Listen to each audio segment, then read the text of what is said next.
Okay, to nurture means to create conditions that can unleash the greatness within a person, and that is why it is important that we as teachers we create supporting environment that can help our students, especially those that have learning difficulties, so that they can unleash their greatness within. When you talk about nurturing, what I like to talk about it just like planting. When you are planting, you have to provide water, you have to provide the right soil, you have to provide access to sunlight, you have to provide opportunities for that plant to grow well. You have to prune it at some point, you have to weed the soil, you have to do a lot of things to provide fertilizer and so on. At the end of the day, you find out even with all of those things you've done, there is no element of forcing that plant to grow. Nurturing is not about forcing the plant to grow, it's about empowering the plant, it's about providing opportunity for the plant to succeed. So in nurturing greatness for our students, it's about creating a supportive environment that can help them grow, that can help them become great, that can help them learn better. So to nurture, even parents, they need a working strategy, because love is not enough. They need a working strategy and they need to be intentional. And that's why many of them bring their children to your school, because they believe that you have a working strategy. So this class would help you create a working strategy to nurture your students to greatness. Now, the objectives of this class is to introduce the concept of learning difficulties and learning disabilities. Now, you also learn how it manifests in real classroom situations, the signs of learning difficulties and learning disabilities. Then we also stress that early recognition is the path to unlocking hidden potentials. Students who have learning difficulties and learning disabilities, it is important that you are able to recognize them early enough. Like the beginning of a session like this, it is important that you are able to recognize them so that you can work with them. You can create that enabling environment, you can create that supportive environment, you can create that learning that is student centered, that can help them to nurture their greatness. My name is Asuni Ladizil, and you are welcome to my class. I am a highly experienced mentor and trainer for underachieving persons. I work mainly with underachieving students, their parents, and their teachers. I specialize in rekindling students' potential, in nurturing their greatness using the Chancellor's model. The Chancellor's model is a model that I and my team created, and for the past 10 years we have been using this model to reverse academic underachievement. I work with Allison.com.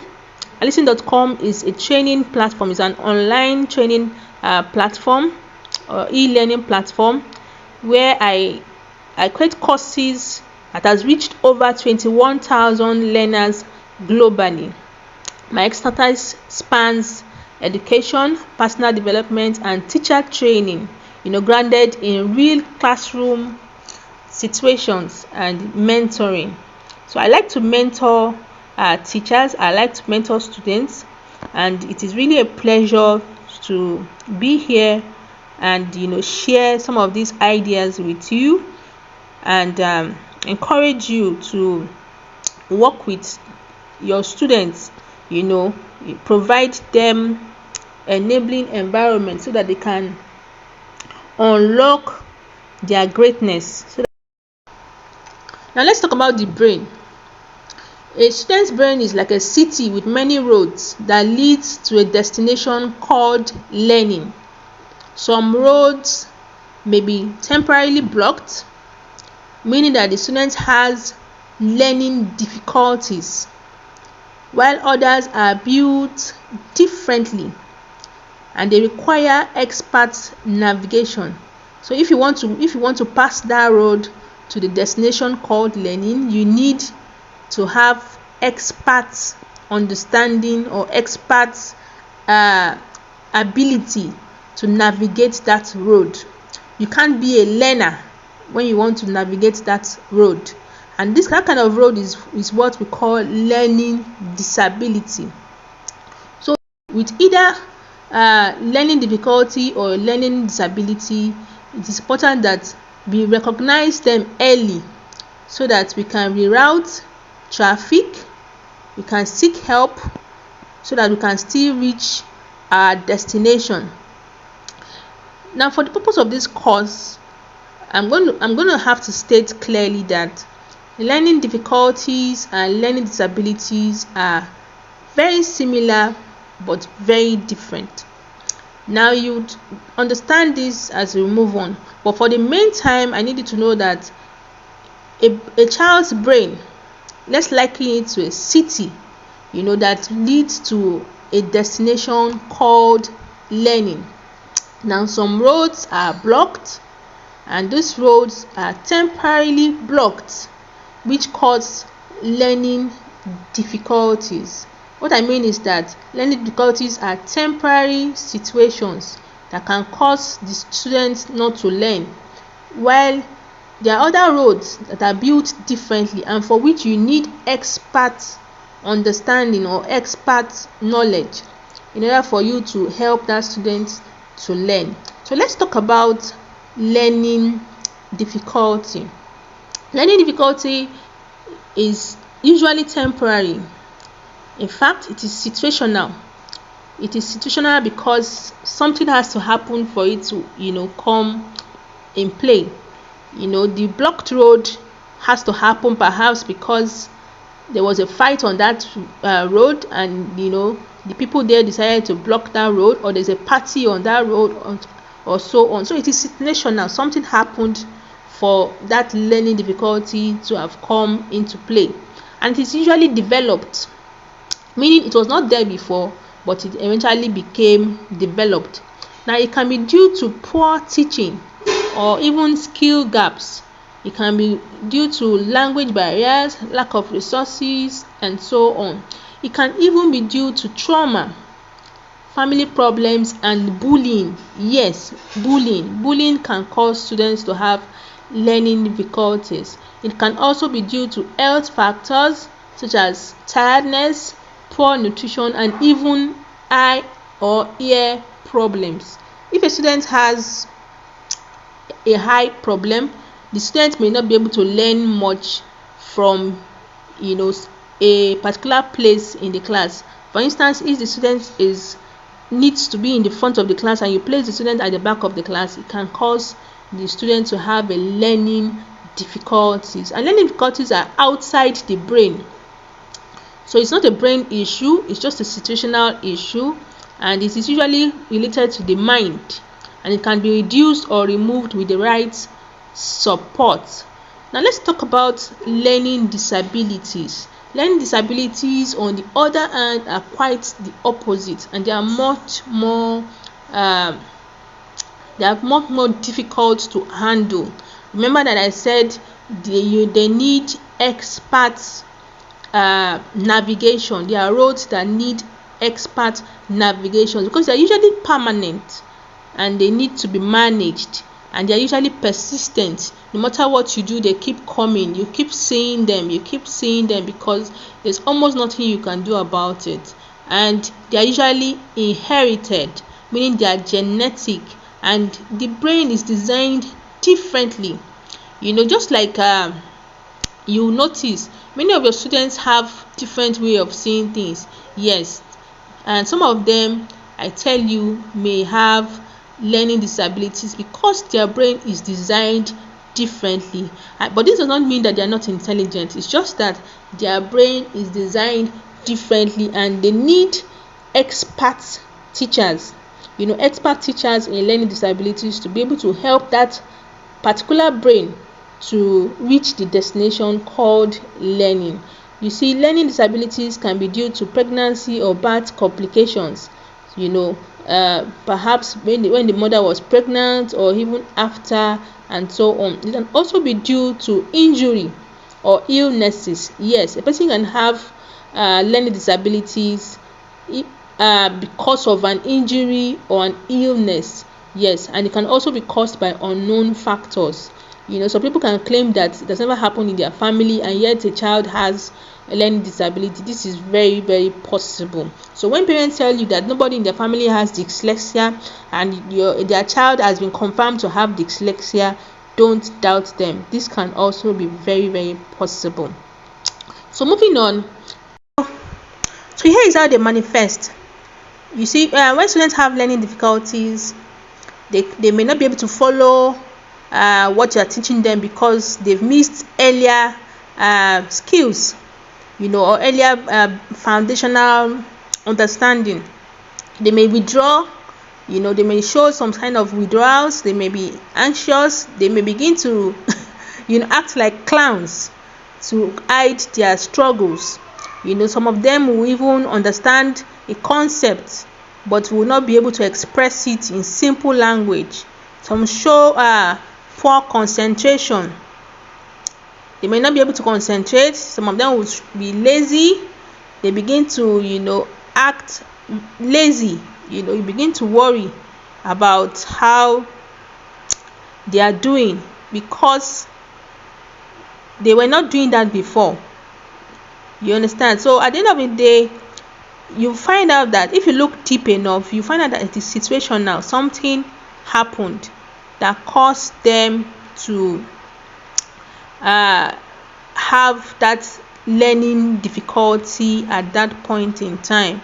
So if you look deeply enough, you will see that it is situational. When they withdraw, for instance, you may realize that they were not withdrawing before. When they are anxious or start acting like clowns, you will likely notice that they were not doing that before. Perhaps they are now in JSS1, but they were not acting like clowns in primary 4, primary 5, primary 6. You know that it is just a learning difficulty. So they begin to act lazy. Things that they don't do before, they begin to do it now. I even know a case of a girl who lost her parents, her mother, and she began to be shy and wouldn't talk much in class. When you ask her questions, she would answer. That shows that it is just a learning difficulty because it is temporary. Yes, it is situational, and it was developed. It was due to an environmental factor that affected our mind. It's important that you note that learning difficulties is usually a mind and environmental matter. It's the mind that has issues, and it is based on something that happened in the environment. On the other hand, learning disabilities are brain matters. Yes, they are brain related, and you are not a brain surgeon, you're not a brain doctor, you are not a brain therapist, you are not a brain anything. So that is why your job is limited when it comes to learning disabilities. In fact, at the end of this course, you will see that you can only walk around it. It is a permanent situation. It needs expert intervention. It needs that you focus on your focus. It needs that you pay attention to the students enough for you to advocate for help or support for the student. But you cannot reverse the situation because it's not even reversible, but it can be managed by with the right intervention. And at the end of this course, you will see why all of this is so. It is important that as a teacher that you understand the difference between these two issues: learning difficulties and learning disabilities. Examples of learning disabilities: you have dyslexia, dysgraphia, you have ADHD, and so on. With dyslexia, they have issues with letters and words. Some of them jumble those letters, they struggle with decoding, and they avoid reading out loud. We also have ADHD, attention deficit hyperactivity disorder. This is very common, when students have constant restlessness, they have short attention span, and are very impulsive. We also have dysgraphia. Students have messy handwriting, they have trouble spelling and organizing ideas. We have dyscalculia. The student has difficulty with numbers and basic arithmetic.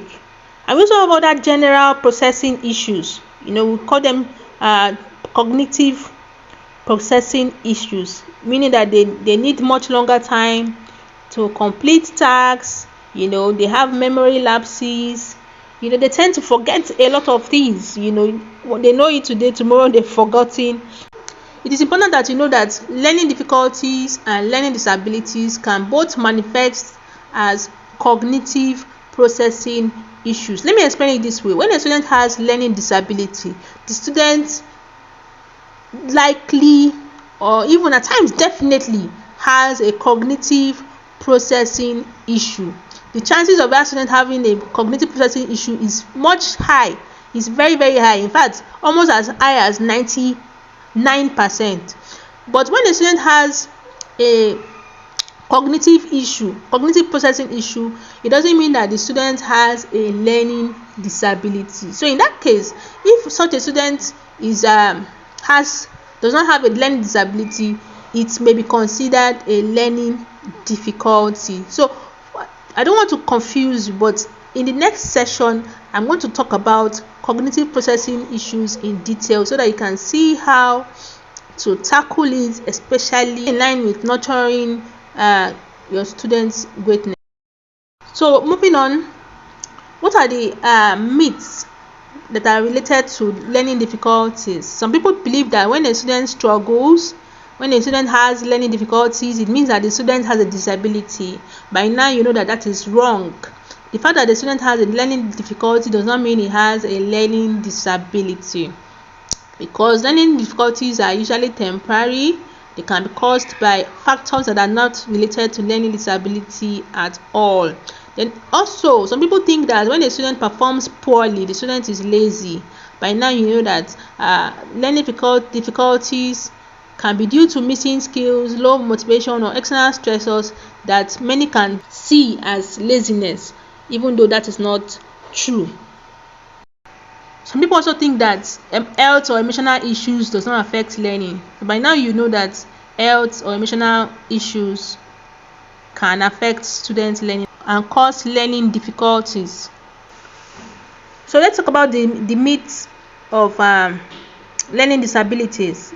Some people think that when a student has a learning disability, it means they're not intelligent. That is false. Many students that have learning disabilities are intelligent. It's just that their brain processes information differently.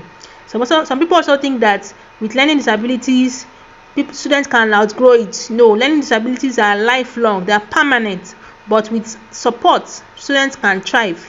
Now, some people also think that students with learning disabilities, if they try harder, they will succeed. Oh no, it's not about trying harder. They need specific strategies and accommodations. Without those specific strategies, they may not be able to do well, even if they try harder. And some people always think that only boys have learning disabilities. It's a lie. Even girls can have learning disabilities.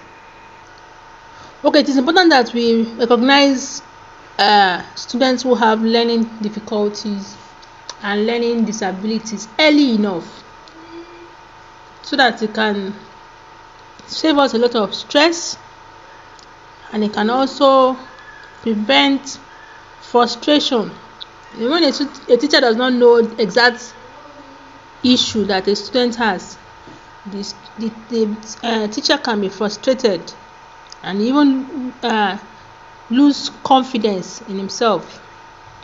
Even students can become frustrated when they don't know what is wrong with them, and they can also lose confidence. So when we recognize these issues early enough, it prevents frustration and builds confidence in both students and their teachers. And it also helps us, in reducing labeling. Many times we teachers can't help it. We tend to label a child as dull or lazy. But when you already know what the issue is, you're not likely to label that child as lazy or dull. It can also help you to apply your strategies earlier so that you can have a stronger long-term outcome. So what should be your first response to either a learning difficulty or a learning disability? We're going to use what I call the SEE framework. SEE framework.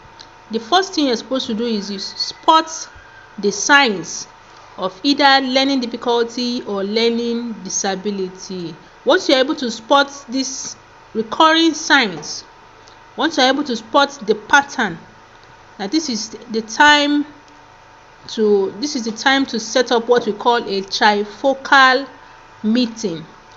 As the name suggests, trifocal means three focus. The focus is on three persons, usually the parents, the students, and the teacher or school. Trifocal meeting can come in different forms. For instance, it can come in a parent, teacher, student meeting. It can also come in form of maybe school owner, teacher, and student meeting. It can come in form of maybe the school owner, the parent, and a teacher. So, but the idea is that three persons are needed to set up a trifocal meeting. This is based on research that has been conducted for many years by Dr. Sylvia Rim. Dr. Sylvia Rim, in her book Why Bright Students Fail, she mentioned that the trifocal meeting helps in reversing issues that students have, because when students have issues and you sit them down, you sit their parents down and you talk about it, they tend to pay attention. They now know that issue is a big issue. Unlike when you don't talk about it and you don't call them to a meeting, they can just feel that the issue is not worthy of attention. But when you call a meeting, they begin to know that this matter is serious, and then you can get their commitment. It is important that you get students' commitment. For instance, if a student has a learning difficulty and you just start to provide support, if the student is not committed, no matter what support you provide, that support will not show. But after a trifocal meeting, the meeting can take just 20 minutes, 10 minutes even. So after a trifocal meeting, it is likely that student would commit to the process. And if the parent is seated too, the parent also can commit to the process, can commit to what you agreed on working on together. For instance, if you decided that student should read more at home and the parent was there and you both agreed that the student now must read more than he does at home, and the parents agreed and the students even consented to it, then the chances that they would follow up is much higher than if you had left it to chance, or if you had just left it on advisement, if you had just advised them without any formal meeting. So a trifocal meeting is one of those things that I usually recommend for schools. Now, in the absence of parents, of course, you can call the student and the teacher as a school owner or school head. For instance, you can call them to a meeting and discuss the matter, and the teacher and the students will agree to a set of support strategies that will be provided for said students, and at the end of the day the students will commit to it, and the teacher too would commit to the plan, and everybody would go back to their desk and begin to work on it. And after a while you can come back and see how far the student has done. So a trifocal meeting guarantees an individualized strategy for each student. All of these students have their own different issues, so when you use a trifocal meeting you have individualized support plan or intervention plans for each of those students. But it can take a lot of time. It can be time consuming, but then it is very, very effective. So that is the first thing you're supposed to do. You're supposed to spot the signs, especially if they become patterns, if they become recurring signs that happen over and over again. So in the second step of the framework, you explain your observations. That's the signs that you observed. You explain it in plain language at the meeting, those are the trifocal meeting. And then you get the commitments of everybody. Sometimes even if you have the parents in attendance, they can share the struggles that they are facing that are related to the case at home, and you can use all of that information as data that can help you in the long run. Then lastly, you encourage by sharing your action plan and encouraging the students over a specified period of time. It's important that you have a specific period of time that you're going to work on a student. For instance, if you decide to monitor the situation for a whole term, at the end of the term you go back and provide you assess the situation and see how far you have gone. Now, a trifocal meeting is not compulsory. The framework also works if there is no need for a trifocal meeting, or if you don't intend to use a trifocal meeting. It just means you spot the signs, explain your plan of action to the students, so that the students can be in on the plan, and then encourage. But then the trifocal meeting is supported by a lot of educational theories, even the Pygmalion effect, even the Coleman report, and some of the more popular cognitive theories.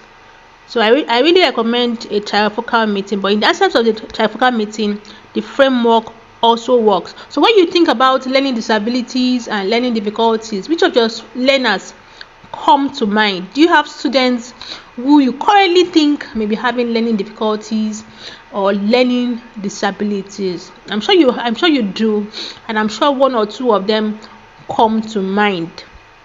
So at this juncture, let's pause a bit for about 6 to 8 minutes so that you can reflect and see how you can work with such students, especially in line with what we have just learned in this class.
So welcome back. Let's look at this case together. Ismail is a 10, is bright in class discussions and enjoys telling stories aloud. But when asked to read, he skips lines, mixes up letters like B and D, and avoids reading in front of classmates. So what are the key issues? The key issues are he skips lines, he reverses letters, he avoids reading tags, shows some difficulty with accurate and fluent reading despite good intelligence. What should your observation be? Your observation should be dyslexia, which is a learning disability. Please note, I did not see assessment, so what you just did is an observation. It is when they go to a when they go for a formal assessment, they are going to say whether it is dyslexia or something else, but your own is just to observe. So your observation is dyslexia. So let's work on this next case. Aisha, she's 8. She finds it difficult or hard to sit still. She often leaves her seat, interrupts others, and struggles to finish assignments. Her classmates sometimes call her troublesome. However, she's very creative when drawing or solving puzzles. What are the key issues? Inattention, hyperactivity, impulsivity, ongoing pattern of difficulty regulating attention and behavior. Your observation should be ADHD, attention deficit hyperactivity disorder. Why do you observe so? Because of the key issues listed. So in a typical meeting, for instance, when you want to explain your observation to the parents or to anybody seated, you mention the key issues that you noticed. So let's see this last case. Latifa, she's age 9. Her mother just passed away some months ago. She performs well in class exercises, but she freezes during tests. She cries when she's timed. What I mean by that is that when you time her, when you give her a classwork, for instance, you say do it in 10 minutes, she cries because I don't know, she's probably afraid of making mistakes, or she freezes, and then she scores lower than her actual ability. So what are the key issues? She's strong in class, yet she's poor in tests. She shows some anxiety symptoms. She has some temporary performance barriers caused by emotional stress due to her mother's passing. Your observation is learning difficulty. You are not a medical practitioner, you are not a psychologist, you are just a teacher. So your observation should be based on the key issues that you noticed.